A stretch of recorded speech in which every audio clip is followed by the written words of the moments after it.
In this section, we're going to deploy a very simple application I have built that you can download from this lecture. So if you want to code along with me, download the zip file, extract the project, and just like always, run npm install, and then ng serve. So this is our application. We have a couple of pages. One is the home page, and the other is the list of my followers on GitHub. So this application includes routing and consuming HTTP services. So here we have only a front end. Our backend, in this case, GitHub API, is provided by a third party. In your applications, you may build the backend yourself. So later in this section, I will give you some directions about how to deploy both the front end and the backend. Now, in terms of the deployment, here we have a couple of options.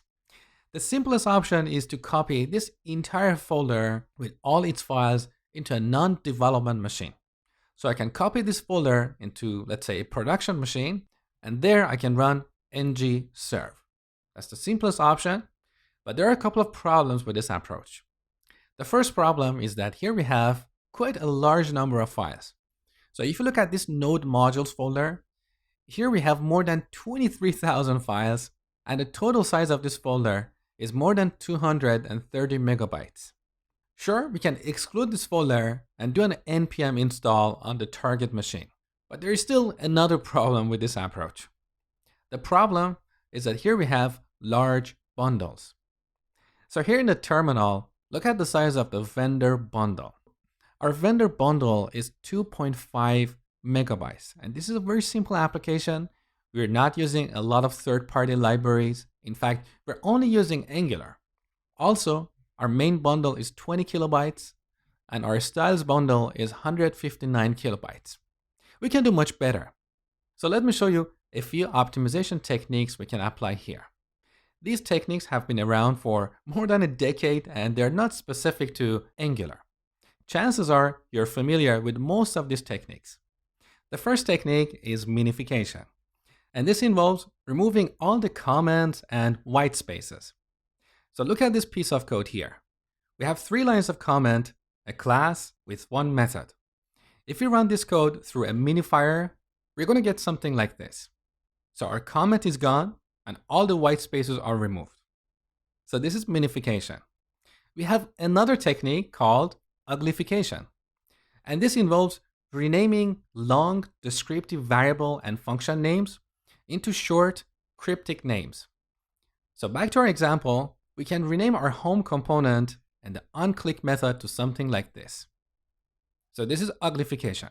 Now the good thing is we don't have to do this ourselves. There are lots of tools out there that do this for us.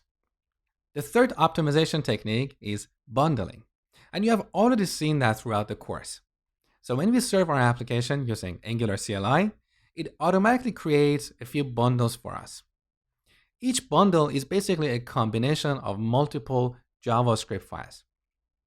Without these bundles, if you want to serve our application exactly the way we have structured our code, the client has to send hundreds of requests to download the application. And this is very inefficient. By combining multiple files into a bundle, the client can get a large portion of the application's code using one HTTP request. And this means the application loads faster on the client, but it also allows the server to serve more clients. Because instead of serving, let's say, 500 requests from one client, it can serve 5 requests from that client, and at the same time, it can serve several other clients. So this is bundling. The fourth optimization technique is dead code elimination, and this involves removing any code that is not part of the application. For example, you might have created a few classes, but perhaps we haven't used them anywhere in the application. It doesn't make sense to include these classes in our final bundle, so we want to exclude these. Or similarly, if we have referenced a few third-party libraries in our package.json, but we're not using them, we don't want to bring all these third-party libraries in our bundles. So this is dead code elimination. And the last optimization technique is ahead of time compilation. And this involves pre-compiling Angular components and their templates, And this will have a significant improvement in the performance of our application. I'm going to talk about this in the next lecture. Now here's the good news. We can apply all these optimization techniques using a single command with Angular CLI. So when we build our application using Angular CLI with the prod flag, Angular CLI will produce highly optimized bundles. And then we can simply deploy these files to a non-development machine. You're going to see this later in this section. So first, let's take a look at ahead of time compilation.